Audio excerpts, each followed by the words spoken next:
আসসালামু আলাইকুম, welcome back to my channel. শীতকালে যদি এরকম গরম গরম খিচুড়ির সঙ্গে ডিম ভাজা ও আলু সিদ্ধ পাওয়া যায় তাহলে হয়তো সেই দুপুরটা স্পেশাল বলে ধরেই নেওয়া যায়। আজকের রেসিপিটা হলো মাসালা খিচুড়ি। এই মাসালা খিচুড়ির জন্য লাগছে এখানে আতপ চাল, তবে আতপ চালের পরিবর্তে আপনারা এখানে সেদ্ধ চালও ব্যবহার করতে পারেন। আর এই চালটাকে আপনাদের একটু ভালো করেই ধুয়ে নিতে হবে। আর এইভাবে চালটাকে 2 থেকে 3 বার ধুয়ে নিলেই দেখবেন জলটা একদম পরিষ্কার হয়ে গেছে। আর তারপরে সেটাকে ভিজিয়ে রাখুন মিনিমাম 30 মিনিট মতো। এবার খিচুড়ির মশলাটা বানানোর জন্য নিয়েছি 3টে মাঝারি টাইপের পেঁয়াজ। পেঁয়াজটাকে ঠিক এইভাবে কেটে নিতে হবে। পেঁয়াজটা কাটা হয়ে গেছে, এবার পেঁয়াজটাকে আমি একটা বাটিতে তুলে নিচ্ছি। আচ্ছা, এদিকে নিয়েছি টমেটোটাকে ঠিক পেঁয়াজের মতো করেই কেটে নেব। এবার পেঁয়াজ আর টমেটোটাকে আমি একটা মিক্সচারে দিয়ে দিচ্ছি, আর সাথে দিয়ে দিচ্ছি 10 থেকে 12টা রসুনের কোয়া, আর দিয়ে দিচ্ছি 1 টুকরো আদার রাবড়ি কেটে, আর ঝালের জন্য লাগবে 7 থেকে 8টা কাঁচা লঙ্কা। ব্যাস সব কিছুতে এবারে একটু জল দিয়ে মিক্সিতে ভালো করে পেস্ট করে নিন।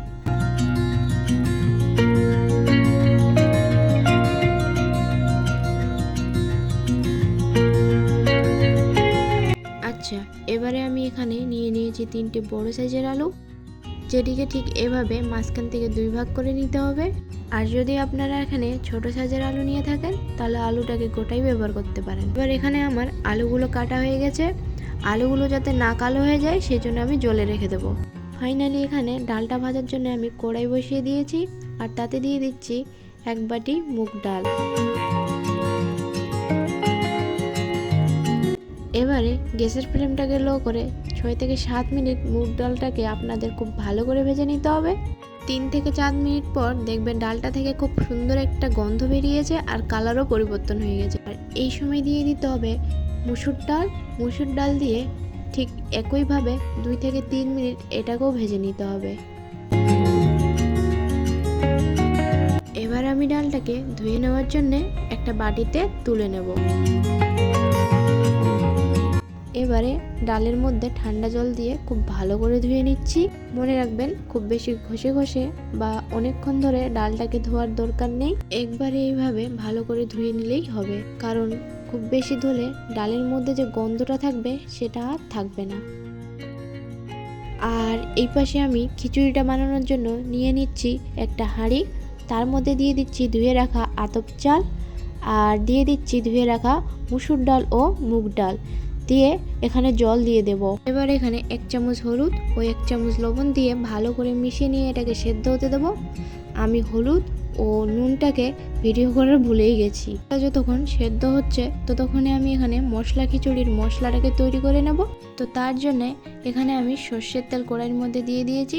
সর্ষের তেলের মধ্যে ঝাঁঝালো একটা গন্ধ থাকে, তো তার জন্য সর্ষের তেলটাকে খুব ভালো করে গরম করে নিতে হবে। মশলাটা বানানোর আগে আমি এখানে আলুটাকে ভেজে নেব। তো এরপরে দিয়ে দিচ্ছি কেটে রাখা আলু, হলুদ ও লবণ দিয়ে আলুটাকে ভালো করে ভেজে নিতে হবে। আর এইদিকে চালটা কিছুটা সেদ্ধ হয়ে গেছে, এই সময় দিয়ে দিতে হবে ভেজে রাখা আলু। এবারে আলুটাকে দিয়ে ভালো করে মিশিয়ে নিয়ে ঢাকনা দিয়ে দিতে হবে সেদ্ধ হওয়ার জন্যে। এবার ওই তেলের মধ্যে পেঁয়াজ আর টমেটোর যে পেস্টটা করে রেখেছিলাম সেই পেস্টটা আমি এখানে দিয়ে দেব। এবার লো আঁচে মশলাটাকে একটু ভালো করে নেড়ে চেড়ে নিতে হবে, যাতে করে মশলাটা নিচে না দাগ লেগে যায়। এবারে দিয়ে দিচ্ছি কালার আসার জন্য কাশ্মীরি লঙ্কার গুঁড়ো, আর দিয়ে দিচ্ছি ধনে গুঁড়ো, আর দিচ্ছি এখানে জিরে গুঁড়ো, আর দিয়ে দিচ্ছি স্বাদ মতো লবণ, আর দিচ্ছি 1 চামচ হলুদ দিয়ে মশলাটাকে ভালো করে কষিয়ে নিতে হবে। এবারে যে মিক্সচারটার মধ্যে আমি মশলাটা বেটেছিলাম তার মধ্যে একটু জল দিয়ে মশলাটার মধ্যে দিয়ে দিলাম, যাতে করে মশলাটা না পুড়ে যায়। এভাবে মশলাটা ভালো করে কষিয়ে নিতে হবে যতক্ষণ না মশলার গা থেকে তেল ছেড়ে দিবে। আচ্ছা, এদিকে মশলাটা কষাতে কষাতে চাল আর ডালটা প্রায় সেদ্ধ হয়ে গেছে, আর মশলাটাও প্রায় কষানো হয়ে গেছে। এখন আমি এই মশলাটা দিয়ে দেব চাল আর ডালের মধ্যে।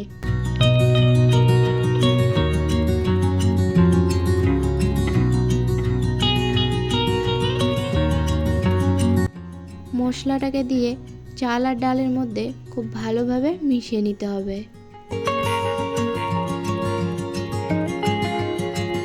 লবণটা একটু কম হয়েছে বলে আবারও দিয়ে দিচ্ছি 1 চামচ লবণ, দিয়ে ভালো করে মিশিয়ে নেব।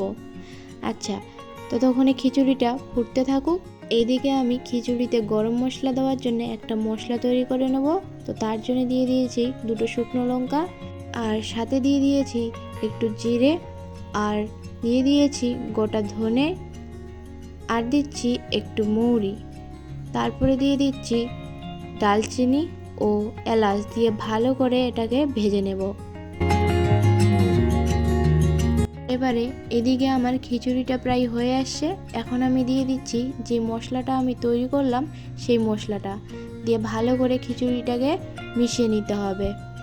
এবার দিয়ে দেব 1 চামচ ঘি।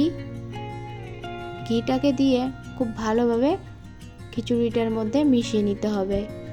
মশালা খিচুড়ি একদম রেডি হয়ে গেছে। এখন আমি খিচুড়িটা পরিবেশন করব। শীতের সময় এরকম এক থালা যদি গরম গরম খিচুড়ি থাকে, আর সাথে ডিম ভাজা ও আলু সেদ্ধ থাকে, আর কি চাই। অবশ্যই রেসিপিটা বাড়িতে ট্রাই করবেন, আশা করি আপনাদের ভালো লাগবে। আর হ্যাঁ, আমার চ্যানেলে যদি নতুন হয়ে থাকো তো চ্যানেলটিকে সাবস্ক্রাইব করে ভিডিওটিতে একটি লাইক দিয়ে আমার পাশে থাকবেন। আর যারা যারা সাবস্ক্রাইব করেছেন তাদেরকে অসংখ্য ধন্যবাদ। আবারও দেখা হবে নতুন একটা রেসিপির সাথে। ততক্ষণে ভালো থাকবেন, সুস্থ থাকবেন। আল্লাহ হাফেজ।